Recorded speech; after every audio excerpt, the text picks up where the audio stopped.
तो आज हम बात करेंगे कि ये जितनी भी इन्फ्लेशन महंगाई का पाकिस्तान की इकोनॉमी पे क्या असर हुआ है। तो इससे पहले भी हमने जो बात की या जितने भी व्लॉग्स किए उसमें हम यही बताते रहे कि इन्फ्लेशन क्या है, इसकी कॉजेज़ क्या हैं, इसको किस तरह कंट्रोल कर सकते हैं, कौन कौन से अवामल हैं जिसकी बेस पे हम इन्फ्लेशन को। लेकिन आज हम बात करेंगे कि इन्फ्लेशन पहले क्या सूरत हाल थी और अब जो है इन्फ्लेशन की क्या सिचुएशन है। तो इन्फ्लेशन जो है ये बहुत ही हार्मफुल एस्पेक्ट्स होता है किसी भी इकोनॉमी के लिए। जब किसी मुल्क की इकोनॉमी में इन्फ्लेशन का एलिमेंट आ जाता है तो सबसे ज़्यादा जो हिट करती है इन्फ्लेशन वो फूड प्राइसेस को और एनर्जी को करती है। जब फूड प्राइसेस और एनर्जी हिट होती है तो इसका सारे का सारा असर जो है वो गरीबों पर और जो बिलो तबका लोग हैं, गुर्बत की लाइन से नीचे आते हैं ना, उन पे असर पड़ता है इसका। जब गरीब लोग या मिडल मैन जो है उसकी बाइंग पावर कम हो जाती है, जब वो कोई चीज़ खरीद नहीं सकता, कोई चीज़ जब उसकी खरीदने की पावर नहीं रहती और जो प्रोडक्शन कर रहे हैं लोग, जो चीज़ें बना रहे हैं लोग, उनकी चीज़ें सेल आउट नहीं होती, तो इस सारे का सारा इम्पेक्ट जो है ये फिर जीडीपी पे आता है, यानी जीडीपी डिक्लाइन करना शुरू कर देता है। जीडीपी का मतलब होता है ग्रॉस डोमेस्टिक प्रोडक्शन, यानी जितनी भी प्रोडक्शन हो रही है एक इकोनॉमी में, एक कंट्री की इकोनॉमी में जितनी भी प्रोडक्शन हो रही है, जितनी भी चीजें पैदा हो रही हैं, उसको जीडीपी कहा जाता है। दो तरह की जीडीपी होती है, एक रियल जीडीपी होती है और नॉमिनल जीडीपी। तो जीडीपी जो है एक्चुअली ग्रोथ रेट है, तो ग्रोथ रेट जो है वो जीडीपी जो है वो क्या हो जाता है, डिक्लाइन कर जाता है। साधारण लोगों के पास पैसे होंगे, ज़्यादा पैसे होंगे, वो ज़्यादा चीज़ें खरीदेंगे, लोगों के पास कम पैसे होंगे तो वो ज़्यादा चीज़ें बाय नहीं कर सकेंगे। जो यानी यकम जुलाई 2021 से 30 जून 2022 तक का जो साल गुजरा है टैक्स का, उसके दौरान हमारा जीडीपी 6% था, जबकि ये जनवरी 2023 में डिक्लाइन होकर सिर्फ 2% रह गया। और अगर हम अभी अप्रैल की बात करें, ये 2% से भी नीचे चला गया, 0.2% पे चला गया हमारा जीडीपी। तो जब जीडीपी गिरता है, क्यों गिरा जीडीपी? जीडीपी के गिरने की वजह भी इन्फ्लेशन ही है। अगर हम 2021 की बात करें तो तब इन्फ्लेशन जो है वो 13.5% पे थी। उससे पीछे चले जाएं 2020 में तो 9.3% समथिंग थी। लेकिन एक साल के अंदर जीडीपी इतना ज़्यादा बढ़ा है कि डबल फिगर से पीछे आया ही नहीं है। लेकिन 2022 से 2023 के दरमियान इन्फ्लेशन इतनी ज़्यादा बढ़ी है, इतनी ज़्यादा इन्फ्लेशन बढ़ी है कि अभी पाकिस्तान में करंट इन्फ्लेशन जो है वो 47% के राउंड अबाउट है, जबकि पाकिस्तान ब्यूरो ऑफ स्टैटिस्टिक्स के मुताबिक ये 35% के राउंड अबाउट है, जबकि एक्चुअल जो है वो तकरीबन 47% है इन अर्बन एरियाज, और जबकि रूरल एरियाज में ये अराउंड अबाउट 50% है। तो महंगाई इतनी ज़्यादा हद तक बढ़ चुकी है और ये जीडीपी डिक्लाइन होने की वजह भी सबसे ज़्यादा मेन जो है वो इन्फ्लेशन ही है। दूसरी तरफ देखें एम्प्लॉयमेंट की तरफ, तो 2022 में जो अनएम्प्लॉयड पीपल थे पाकिस्तान में वो 4.5% थे सिर्फ। 2021 में 4.35%, यानी डिक्लाइन हो गए, कम हुए 2021 में। 2022 में ये 6.2%, कितना ज्यादा इसमें इंक्रीज आया है। तकरीबन एक एस्टीमेट के मुताबिक 2020 से 2021 के दरमियान जो अनएम्प्लॉयड पीपल थे, अनएम्प्लॉयमेंट रेट था जो पाकिस्तान का, वो 4.35 एवरेज था। लेकिन इसके बाद अगर हम नंबर ऑफ पीपल कैलकुलेट करें तो 4 से 5 मिलियन पीपल जो हैं, 4 से 5 million people, 4 to 5 million people unemployed थे। जबकि अभी की बात करें हम 2023 की, तो अभी टोटल अनएम्प्लॉयड पीपल जो है वो 10 से 12 मिलियन पीपल जो हैं, यानी 1 करोड़ 20 लाख से तजावज़ कर गए हैं लोग जो अनएम्प्लॉयड है। देखिए इन्फ्लेशन का इम्पैक्ट एम्प्लॉयमेंट पे भी पड़ा। पहले इन्फ्लेशन का इम्पैक्ट जो है हमने देखा जीडीपी पे, अब हम इन्फ्लेशन का इम्पैक्ट देख रहे हैं कि ये एम्प्लॉयमेंट पे भी। इन्फ्लेशन ने बहुत ज़्यादा लोगों को अनएम्प्लॉयड कर दिया है। कंपनीज के पास वेजेस देने के लिए पैसे नहीं है, लोगों को हायर नहीं कर रहे, एम्प्लॉयमेंट नहीं है, एम्प्लॉयर्स लोगों को एम्प्लॉयमेंट नहीं दे रहे। एक और पॉइंट ऑफ व्यू से अगर देखा जाए तो पाकिस्तान जो है डे बाय डे, यानी महंगाई इतनी ज़्यादा हो रही है डे बाय डे कि पाकिस्तान के पास जो है वो प्रोडक्शन अपनी बिल्कुल ख़त्म हो रही है। यानी हम कंज्यूमर नेशन है, हम प्रोड्यूसर है ही नहीं। ये मैं अक्सर कहता हूँ कि हम कंज्यूमिंग नेशन है, हम प्रोड्यूसर नहीं है। हम चीज़ें पैदा नहीं करते, पैदा करके हम एक्सपोर्ट नहीं करते।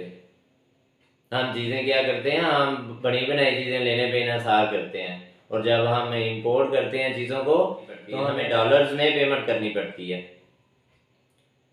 अच्छा, अब हम देखते हैं पहली चीज़ कि हमें इस गवर्नमेंट को जो है वो क्या करना चाहिए। सबसे पहले कौन सी मेजर्स करनी चाहिए। गवर्नमेंट देखेंगे कि गवर्नमेंट कौन सी मॉनेटरी पॉलिसी और कौन सी फिजिकल पॉलिसी जो है वो इम्प्लीमेंट करके इन्फ्लेशन को कंट्रोल कर सकती है। सबसे पहले तो मनी सप्लाई को कंट्रोल करना पड़ेगा गवर्नमेंट को। मनी सप्लाई यानी न्यू करेंसी प्रिंटेड फॉर्म में जो इशू करती है गवर्नमेंट, अपना डेफिसिट जो टैक्स डेफिसिट हुआ है या बजट डेफिसिट जिसको कहते हैं, उसको फुलफिल करने के लिए जो गवर्नमेंट ने न्यू करेंसी प्रिंट की है वो कम करना पड़ेगा, उसको उसकी रेशो कम करनी पड़ेगी, या बिल्कुल भी करेंसी यानी मनी सप्लाई मार्केट में कम करनी पड़ेगी। जब मनी सप्लाई कम होगी मार्केट में तो लोगों के पास वो जो है डिमांड पुल इन्फ्लेशन वाला वो चक्कर होगा कि जितनी आपकी चीज़ें जितनी डिमांड होगी तकरीबन उतनी ही चीज़ें प्रोड्यूस होंगी, लोगों के पास पैसे की फरावानी कम होगी। इससे सर्कुलेशन ऑफ मनी जो है, सर्कुलेशन ऑफ करेंसी जो है वो एडजस्ट हो जाएगी। तो government can prevent excessive supply of money. इसके अलावा गवर्नमेंट अपनी स्पेंडिंग को कंट्रोल कर सकती है, अपने खर्चे कम कर सकती है।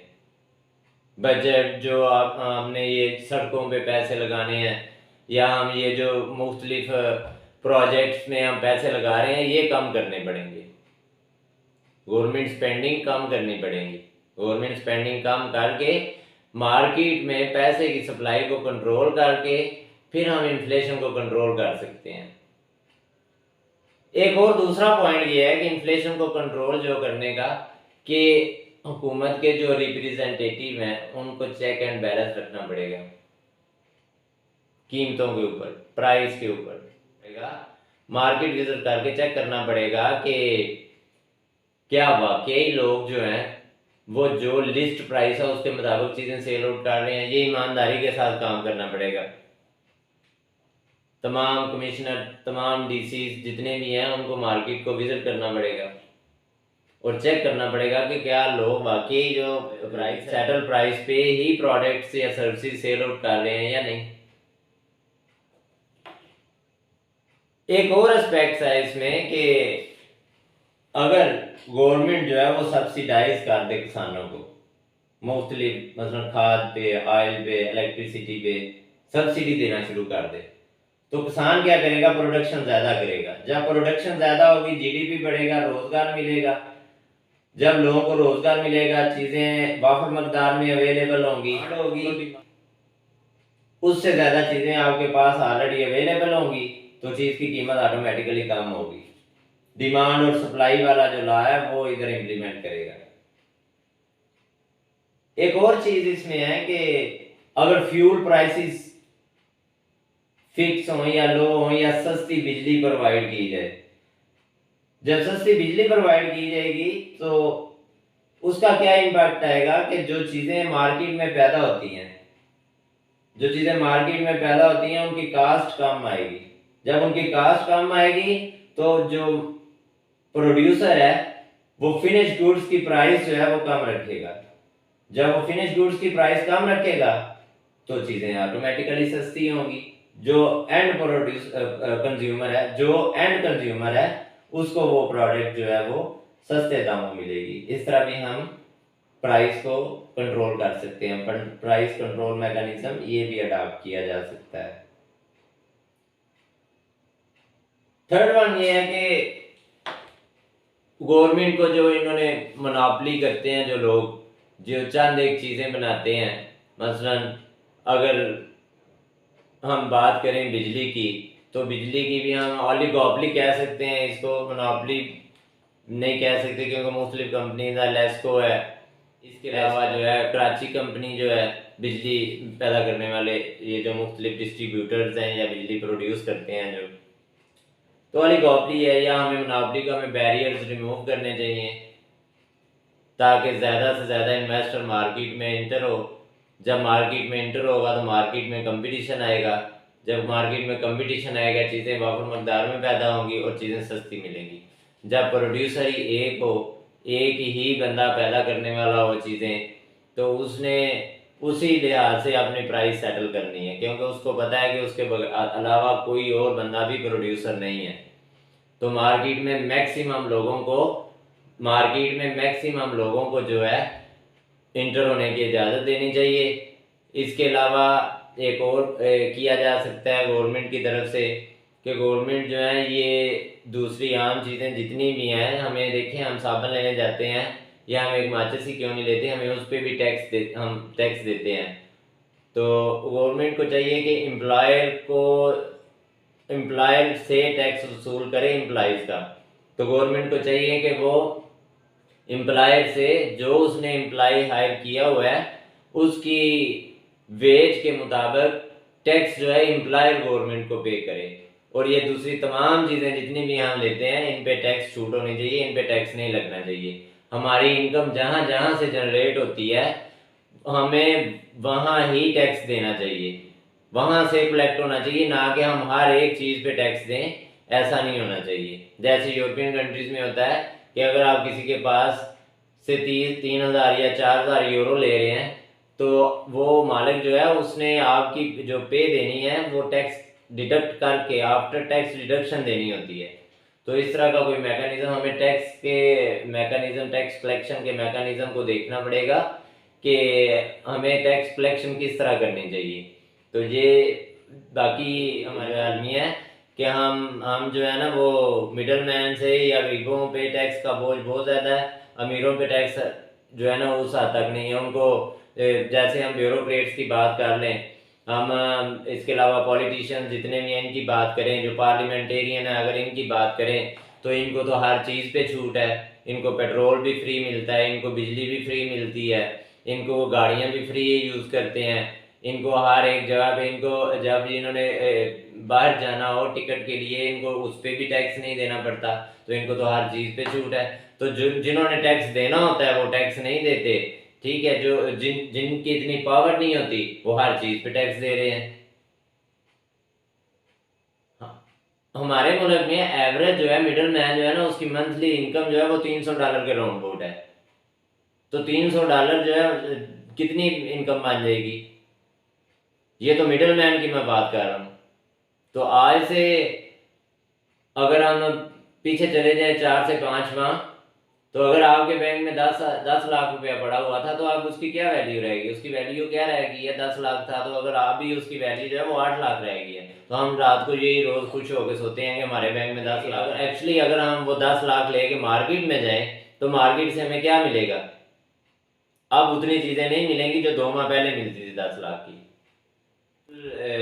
बैंक सेविंग तो मैं समझता हूँ कि बिल्कुल नहीं करनी चाहिए। हमें पैसे को इन्वेस्ट करना चाहिए। अगर जिनके पास पैसा है उनको अभी इन्वेस्ट कर देना चाहिए, पैसा किसी ना किसी जगह पे लगा देना चाहिए। अगर आपके पास पैसे सेव हैं तो वो डे बाई डे वो लॉस में जा रहे हैं, आपका पैसा श्रिंक हो रहा है। इन्फ्लेशन की वजह से पैसे की जो कदर है वो कम हो रही है डे बाई डे।